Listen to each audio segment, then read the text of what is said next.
İlk öncə hər kəsi salamlayıram. Mən Murad müəllim. Bilirsiniz ki, 2025-ə əvvəlki videoda yeni salınmış mövzuları danışdım bir qısa şəkildə. İndi isə başlayacağım. Nədən? Bəzi bağlayıcılardan və bağlayıcılara görək yeni salınmış bağlayıcılar hansılardır? İlk öncə yoldaşlar, yeni salınan bağlayıcılarımızdan biri Sins bağlayıcısıdır. Sins onsuz da mövzuda var idi. Sinsin bilirsiniz ki,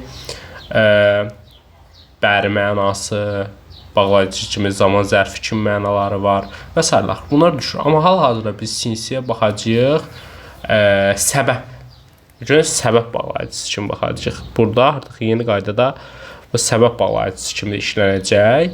Əgər cümlənin başında gələrsə, cümlə əvvəlində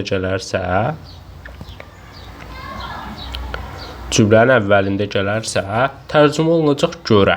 Görə kimi tərcümə olunacaq. Yox, əgər buradan bir cümlənin sonunda, ortasında gələrsə, daha doğrusu,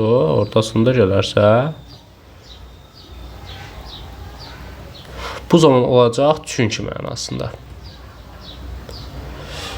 İndi baxaq, həmçinin özündən sonra birbaşa olaraq cümlə tələb edir. Cümlə dediyimiz nədir? Yəni mübtəda, xəbər. Təbii ki, burada tamamlıq və sair ola bilər. Sinsdən sonra qəti şəkildə söz, özündən sonra söz birləşməsi və yaxud da gerund, yəni ing-li söz, tələ götürməz. Yəni bunu da bilməliyik. Məsələn, belə bir cümlə deyə bilərik ki, since everyone knows each other, there is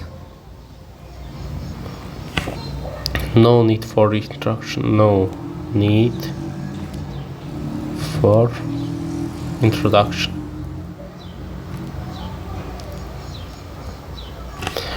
Deyir, hər kəs bir-birini tanıdığına görə, çünki burada əvvəl gəlir axı, əvvəl gəldiyinə görə mənasında işlənəcək.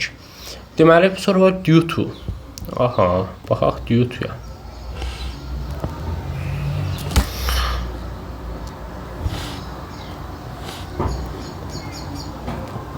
Due to deməli səbəbindən deməkdir. Söz səbəbindən. Tərcümə olaraq deməkdir səbəbindən.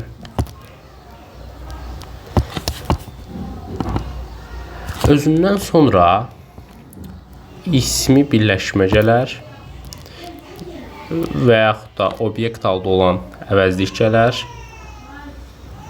Obyekt hal və yaxud özündən sonra gerund da gələr.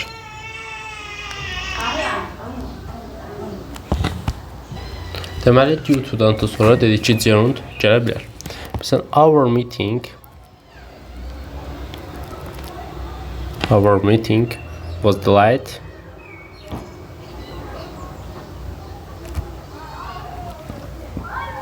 due to bad weather. Bu gördüyünüz kimi bura baxırıq. Deməli, sifət plus isim. Nə gəldi artıq? İsmi birləşmə gəlmiş oldu. İndi keçək as result of. Baxaq, as result of. Deməli, as result of üçün biraz balaca oldu, neysə. Deməli, as result of deməkdir nəticəsində.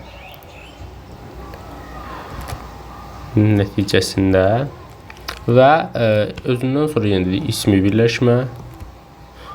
Yəni due to-da olan məsələlər, ismi birləşmə, nə bilim, obyekt hal,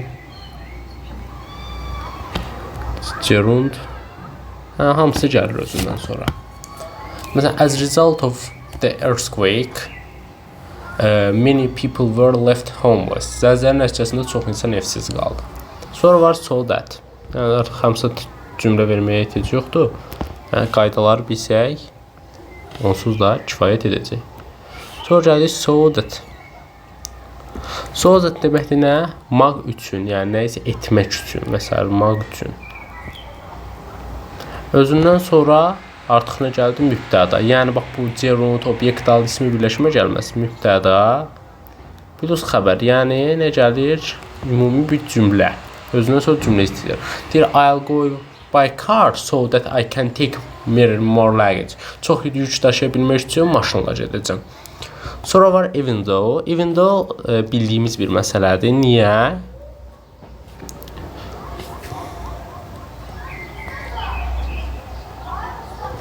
Even though-dan sonra baxmayaraq ki, deməkdir, ümumiyyətlə bunu bildirir ki, ziddiyyət bildirir.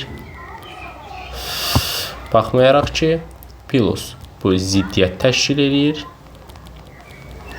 Ziddiyyət bildirir və özündən sonra nə gəlir? Cümlə. Məsələn, even though you apologize, she still may not forgive you. Sənin üzr istəməyinə baxmayaraq, o hələ də səni əff etməyib. Deməli, yoldaşlar, bax, bunun PDF-i var. Biz də bunun PDF-ini götürmüşük Vəfa müəllimədən. Bu mənim Telegram kanalımda var. Telegram kanalının linki də elə bir kanala daxil olanda link bölməsi var ki, həmçinin bu açıqlama qisminə də qeyd edəcəm. Oradan girib dosyalardan tapa bilərsiniz. Onsuz da yeni təzəlikcə paylaşmışam. Və bunlarla bağlı testli izahat olacaq. İnşallah sizin üçün xeyirli bir şey olur. Əgər dərslərə və yaxud ixtisas seçimi ilə əlaqədar 318 99 21 nömrəsindən əlaqə saxlaya bilərsiniz. Həm 11-lər ixtisas seçimi ilə bağlı, həm 9-10-larda dərs və ya qruplarla bağlı əlaqə saxlaya bilərlər. Sağ olun.